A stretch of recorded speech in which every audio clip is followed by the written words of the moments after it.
Assalamualaikum warahmatullahi wabarakatuh. Bismillah walhamdulillah wassalatu wassalamu ala rasulillah Sayyidina Muhammadin ibni Abdillah wa ala alihi wa sahbihi wa mawalah. La hawla wa la quwwata illa billah, amma ba'd. Yang sama-sama kita muliakan Imam Besar Masjid Istiqlal Al-Mukarram Profesor Dr. Kiai Haji Nasaruddin Umar MA, Imam Muadzin, segenap pimpinan Badan Pengelola Masjid Istiqlal, wabil khusus guru kita yang insyaallah akan menghantarkan kajian dialog zuhur siang hari ini, Al-Mukarram Dr. Kiai Haji Muhammad Faisal Hamdani MA, para alim ulama, para asatidz, hadirin wal hadirat, serta para pemirsa yang mengikuti kajian ini melalui kanal YouTube Masjid Istiqlal TV. Semoga kita semua dihantarkan ilmu, rahmat, kebaikan dan keberkahan dari Allah Subhanahu wa taala. Hadirin hadirat, sebagaimana biasa setelah kita menunaikan salat zuhur dan salat sunnah ba'diyah akan dilanjutkan kajian Senin 14 Oktober 2024 Miladiah, bertepatan dengan tanggal 11 Rabiul Akhir 1446 Hijriah. Kita akan melanjutkan kajian kitab Kifayatul Akhyar yang diasuh oleh guru kita sampai pada bahasan untuk hari ini adalah kewajiban berlaku adil kepada istri. Ya, tentunya di bab nikah. Jadi bagaimana cara seorang suami berlaku adil kepada istri atau istri-istrinya, ya, guru kita akan menjelaskan. Dan duduknya kita sejenak di majelis ini, bagaimana ada ungkapan lebih utama daripada sholat 1000 rakaat. Mudah-mudahan kita menggapai keistimewaan rahmat ilmu yang kita pada siang hari ini kita ikuti. Baik, untuk lebih efisiennya waktu, sembari kita niat iktikaf, mari kita fokus untuk menuntut ilmu. Dan selanjutnya kepada guru kita Al-Mukarram Dr. Kiai Haji Muhammad Faisal Hamdani MA, dengan segala hormat kami persilakan. Bismillahirrahmanirrahim. Assalamualaikum warahmatullahi wabarakatuh. Alhamdulillahi rabbil alamin, wal aqibatu lil muttaqin, wala udwana illa 'alal zalimin. Asyhadu an la ilaha illallah rabbuna rabbul arsyil azim, wa asyhadu anna muhammadar rasulullah sayyidina sayyidil mursalin. Allahumma salli ala habibina syafi'ina Muhammadin wa ala alihi wa sahbihi ajmain, amma ba'd. Ma'asyiral muslimin, jamaah salat zuhur yang dirahmati Allah. Pada pertemuan yang lalu kita sudah membahas tentang mahar dan kewajiban menghadiri walimah.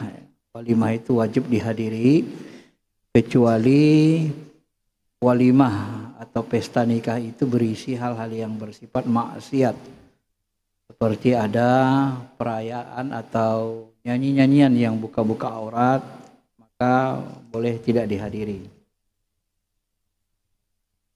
Hari ini kita akan sambung kajian dalam kitab Kifayatul Akhyar ini perihal kewajiban atau bagaimana berbagi waktu atau bersikap adil kepada istri, termasuk orang-orang yang berpoligami. Syekh Abu Suja mengatakan, faslun wa taswiyatu fil qasam baina zawzati wajibatun wa la yadkhulu ala ghairil maqsum laha li ghairi hajah. Beliau mengatakan menyamaratakan, ya, taswiyah dalam pembagian di antara istri-istri wajib, dan suami tidak boleh masuk ke rumahnya, wa la yadkhulu ala ghairil maqsum, tak boleh masuk ke rumah istri kalau tidak ada hajat.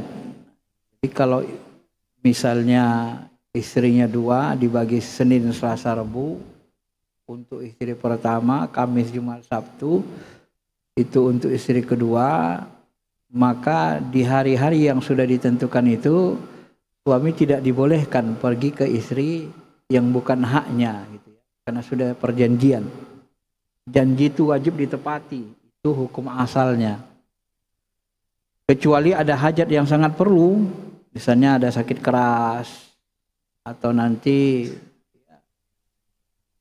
orang tuanya ada masalah gitu kan, datang ke rumah yang sifatnya darurat. Kalau sifatnya darurat maka dibolehkan gitu. Allah Subhanahu wa taala berfirman, "Walahunna mislul ladzi 'alaihinna bil ma'ruf." Hak istri itu yang patut diterimanya dari suaminya seimbang dengan kewajibannya. Alaihinna bil ma'ruf, dilakukan hak itu secara ma'ruf. Nah, Imam Syafi'i memahamkan ke kita yang dimaksud dengan ma'ruf di situ adalah mencegah apa yang tidak disenangi yang punya hak. Kalau istri punya hak, melakukan yang atau mencegah sesuatu yang tidak disenangi istri, itu yang dimaksud dengan ma'ruf. Termasuk di sini disebut melepaskan belanja yang dituntut serta memenuhinya dengan senang hati. Jadi memberi belanja dengan senang hati, tidak dengan terpaksa, tidak dengan marah-marah gitu ya. Ini yang dimaksud dengan ashiruhunna bil ma'ruf. Ini yang salah satu makna contoh mempergauli atau menemani istri dengan cara yang ma'ruf. Inilah yang difirmankan Allah, wa ashiruhunna bil ma'ruf. Hendaklah kalian bergaul dengan istri kalian dengan cara yang ma'ruf. Nah, ma'asyiral muslimin, jamaah yang dirahmati Allah Subhanahu wa taala, maka dalam pembagian, baik pembagian waktu itu diupayakan semaksimal mungkin, seadil mungkin ya, dan tidak menjalimi salah satu dari istri-istri tersebut. Kecuali dalam hal misalnya kecenderungan hati.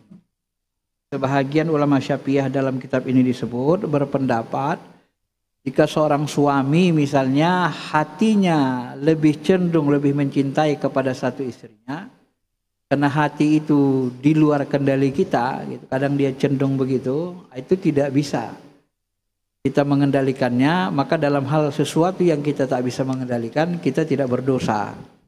Tapi dalam hal jahir, sikap, tetap kita berlaku adil. Kalau yang satu dibelikan rumah, satu lagi harus dikasih rumah juga gitu ya. Sesuai dengan kebutuhannya. Tapi adil juga harus kita pahami. Misalnya kalau anaknya 3, satu SD, satu SMP, satu SMA, adil dalam memberikan misalnya kebutuhannya, jajannya itu kan berbeda. Tidak sama kebutuhannya anak SD sama anak kuliah gitu. Jangan disamaratakan. Kalau disamaratakan juga namanya tak adil.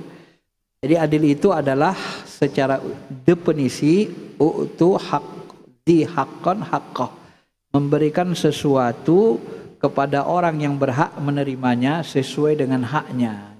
Itu yang dimaksud dengan adil secara definisi menurut istilah. Maka Nabi SAW menganjurkan kita, Nabi mencontohkan bagaimana untuk berlaku adil juga. Misalnya dalam riwayat Tirmidzi dikatakan, "Idza kana 'inda ar-rajuli imra'atani falam ya'dilu bainahuma ja'a yaumil qiyamah wa shiqqatuhu sakin." Ini salah satu hadis yang mencela. Siapa saja orang-orang yang mempunyai 2 istri lalu dia tidak bersikap adil, maka dia akan datang hari kiamat dengan badannya bengkok, badannya terjatuh. Artinya timpang badannya, tidak lurus. Maka dalam hal ini nanti Nabi SAW pamangkana lahu mura'atani pamala ila akhirihima wa falam ya'dil bainahuma ja'a yaumil qiyamah. Ini sudah disebutkan tadi ya.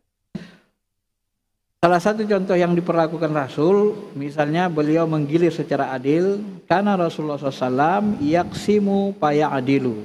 Adalah Rasulullah SAW membagi-bagi malam, membagi-bagi tempat waktunya kepada istrinya dengan cara yang adil. Fayaqulu, kemudian beliau bersabda, berdoa, Allahumma hadza qasmi, ya Allah inilah pembagianku. bima amliku, terhadap apa yang kumiliki. Wala talumni bima tamlik. Janganlah engkau cela aku sesuatu yang apa tidak kumiliki. Artinya yang tidak dalam kekuasaan kita. Ini salah satu hadis yang diungkapkan ulama Syafi'iyah bahwa adil dalam rasa cinta itu tidak bisa di luar kendali kita, rasa senang tidak bisa, tidak wajib jadinya ya. Namanya dalam perasaan ya. Tapi kalau dalam zahirnya harus adil, seadil mungkin. Termasuk dalam hal hubungan suami istri. 3 hari, 3 malam misalnya kan. 3 malam itu istri yang satu suaminya lagi pingin, maka dia 3 malam berturut-turut hubungan suami istri. Giliran yang di sana dia lagi nggak pingin, maka 1 malam saja. Itu boleh. Karena kecenderungan ya, karena keinginan tadi untuk hubungan suami istri itu datang tidak bisa dibuat-buat terus. Tidak bisa dipaksa dia kan. Karena dia datang kadang-kadang seketika. Maka dalam hal seperti ini kata ulama Syafi'iyah boleh ya. Yang penting dalam hal bergaul itu diperlakukan dengan baik. Kalau yang satu dalam bergaulnya baik, maka yang satu juga disamakan pergaulannya. Kalau dengan yang satu sambil bercanda, yang satu juga sambil bercanda. Jangan satu bercanda, satu lagi dengan marah. Nah, ini tidak adil namanya. Yang itu yang tidak boleh. Jadi ada kepantasan. Dalam fikih kepantasan itu disebut dengan istilah ma'ruf atau menghindari yang tidak disukai seperti yang katakan Imam Syafi'i tadi. Ma'asyiral muslimin, Bapak Ibu yang dirahmati Allah Subhanahu wa taala. Maka hadis riwayat Sahih Abu Dawud, Tirmizi dari Aisyah itu diriwayatkan Rasulullah SAW membagi hari-harinya di antara para istrinya sehingga beliau berlaku adil seperti tadi ya. Kemudian dalam hadis Sahih Bukhari Muslim juga diriwayatkan dari Aisyah, jika Rasulullah SAW mengadakan perjalanan, beliau mengundi. Ini kalau suami punya istri 2, 3 atau 4, lalu dia mau pergi ke luar kota, maka istrinya diundi. Kalau sekarang mungkin video call lah kan, pakai WA. Memang dalam mazhab Syafi'i ini itu dilarang, kita diharamkan menjadikan istri yang dipoligami itu satu rumah. Dalam kitab Kifayatul Ahyar itu dilarang. Tidak boleh. Kenapa? Karena ditakutkan terjadi pertengkaran. Jadi istri pertama dengan kedua itu tidak boleh satu rumah, dipisahkan rumahnya gitu ya. Kecuali keduanya ridho. Baru pula kecualinya. Tapi kalau keduanya tidak ridho, supaya jangan berkelahi itu tetap diwajibkan dipisah. Itu mazhab Syafi'i. Tidak boleh disatukan. Ya. Ini tata krama bagi orang yang punya lebih dari satu istri. Nah, pada saat melakukan perjalanan, maka tentu diundi. Ini untuk menghilangkan ketersinggungan. Nah, itulah yang disebut ma'ruf tadi, menghilangkan rasa tersinggung. Mungkin kalau sekarang itu ya video call, kalau istrinya 4 video call kan, karena rumahnya beda, video call. Siapa diundi, siapa yang menang, sudah dia yang ikut. Ma'asyiral muslimin, jemaah yang dirahmati Allah Subhanahu wa taala. Ini beberapa aturan dalam menunaikan hak istri bagi orang-orang yang berpoligami. Kemudian dalam hadis Sahih Bukhari Muslim dari Anas juga disebutkan, termasuk sunnah adalah jika seorang menikahi gadis. Jadi kalau suaminya baru menikahi gadis, maka hendaklah dia bersama gadis itu selama 7 hari. Nah, disunnahkan menemaninya 7 hari berturut-turut karena baru nikah. Ya, di istri pertama ditinggallah itu selama 7 hari. Disunnahkan dia, kalau dia gadis 7 hari, 7 malam. Kalau nanti yang dinikahi janda, nih istri kedua atau ketiganya janda, maka disunnahkan 3 hari. Ini menurut hadis ini, dan ini dipakai oleh ulama mazhab Syafi'i, termasuk pengarang Kifayatul Ahyar ini. Abu Kilabah berkata, jika mau tentu saya mengatakan bahwa Anas meriwayatkannya dari Nabi SAW. Itu mengatakan hadis ini ya. Jadi kalau nikahinya janda, dia ditinggal bersama 3 hari, kemudian kembali lagi di bagi hari-harinya. Ini juga diriwayatkan juga sebenarnya dari Anas, kata perawinya. Ma'asyiral muslimin, Bapak Ibu yang dirahmati Allah Subhanahu wa taala. Penting diketahui, kata beliau, bahwa pembagian giliran ini sebenarnya hak bagi istri. Terutama istri yang sakit. Kalau yang sakit tadi kan boleh kita mengunjunginya. Tapi memang adabnya ya minta izin kepada istri yang dipoligami.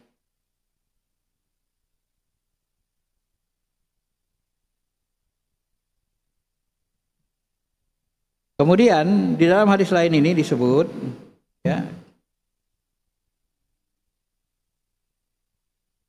jika suami bepergian dengan mengundi tadi dan dia tidak usah mengkodok giliran selama pergi dan pulangnya dan selama tinggalnya. Jadi kalau nanti pergiannya misalnya 3 hari, kan termakan harinya itu 7 hari. Akhirnya kita dinas luar misalnya 3 hari atau seminggu, harusnya 3 hari jatahnya. Itu nggak perlu dikodo, karena sudah menang undian istilahnya kan. Jadi nggak perlu dikodo, artinya nggak perlu diganti. Kemarin kan sudah ditemani istri 3 hari, aku nanti pulangnya aku dong 3 hari, nggak usah diurut lagi dia kembali. Jadi kalau Senin, Selasa, Rabu istri pertama, Kamis, Jumat, Sabtu istri kedua, tetap begitu. Jadi berulang lagi dia. Nggak usah dirapel atau diganti, dikodo dalam bahasa fikihnya ya. Kodo itu mengganti. Tak perlu.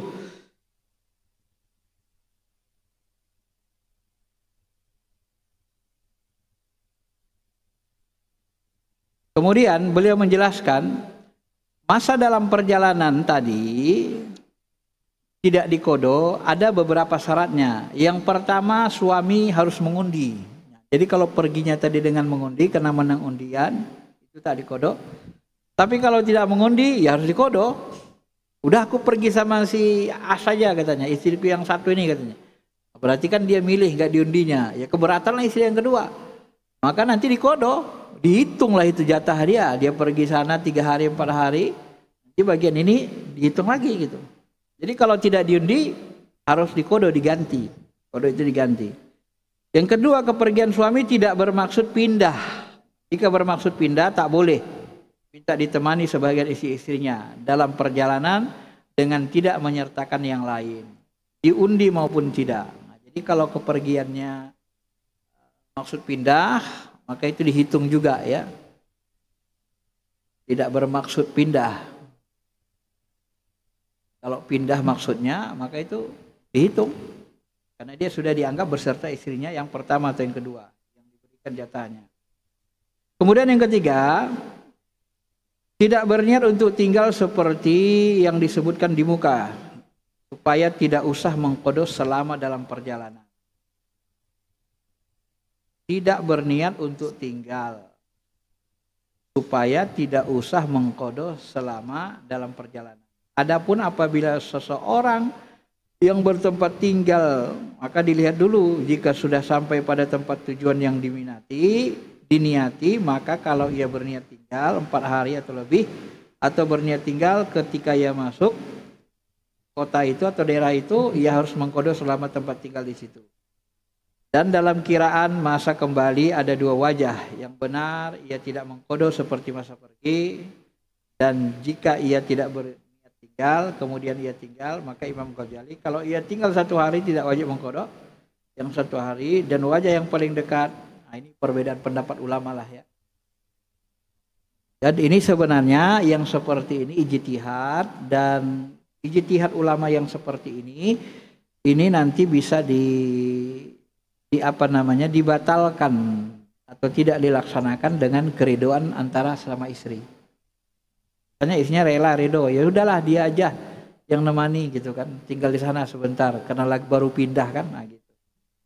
Udah nggak usah dihitung kata istrinya, nanti udah sama aku. Kalau sudah ada kiriman seperti ini udah batal lah itu, karena dia sifatnya ijtihadi.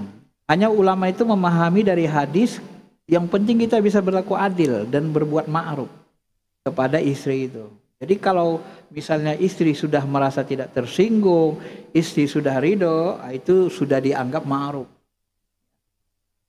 Ma'asyiral muslimin, Bapak Ibu yang dirahmati Allah Subhanahu wa taala. Nah, bagaimana dengan istri yang nusyud? Kalau istrinya durhaka, ini disebut dalam Quran, wallati takhafuna nusyuzahunna fa'idhuhunna wahjuruhunna fil madhaji wadribuhunna fa inna ta'nakum fala tabghu alaihinna sabila.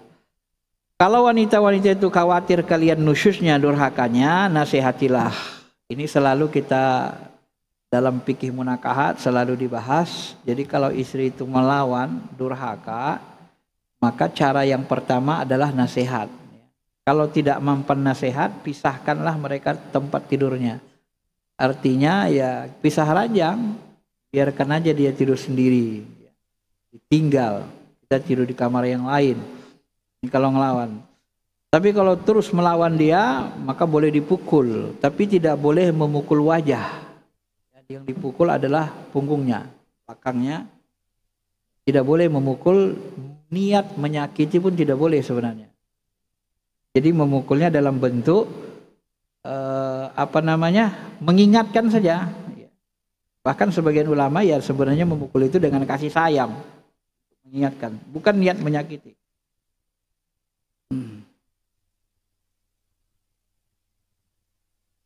Yang dimaksud dengan memisahkan di sini disebut sebagian ulama memahami adalah menjauhinya, membalikkan punggung dan tidak bicara kepadanya. Jadi nggak usah cakapi. Tapi ya 3 hari lah, maksimal 3 hari. Jangan lebih dari 3 hari. Kalau lebih 3 hari itu dosa kita. Karena hadis sahih mengatakan tidak boleh wala yahilul lakum, tidak boleh, tidak halal kita menjauhi seseorang lebih dari 3 hari. Kalau dalam bahasa Indonesianya ET katanya kan. Dalam kehidupan sehari-hari digunakan bahasa seperti itu. La yahillu li muslimin ayyahjura akhahu fawqa salas. Tidak halal bagi seorang muslim meninggalkan saudaranya lebih dari 3 hari. Ini dalil hadis sahih. Jadi meninggalkannya cukup minimal 3 hari, lebih dari 3 hari tidak boleh. Nah ini kalau istrinya nusyud durhaka.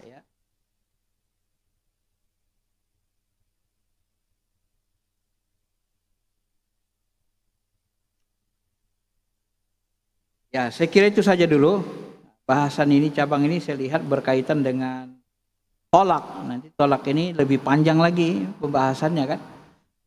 Kalau ada yang mau bertanya dipersilakan. Baik, Bapak Ibu hadirin dan hadirat yang kami muliakan.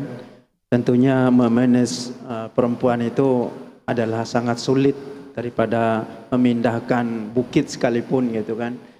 Sampai ulama tadi disampaikan bahwa kalau engkau menikah dengan istrimu yang gadis ya sampai 7 hari ya bersama, kalau yang janda 3 hari untuk hidup bersama bulan madunya ya.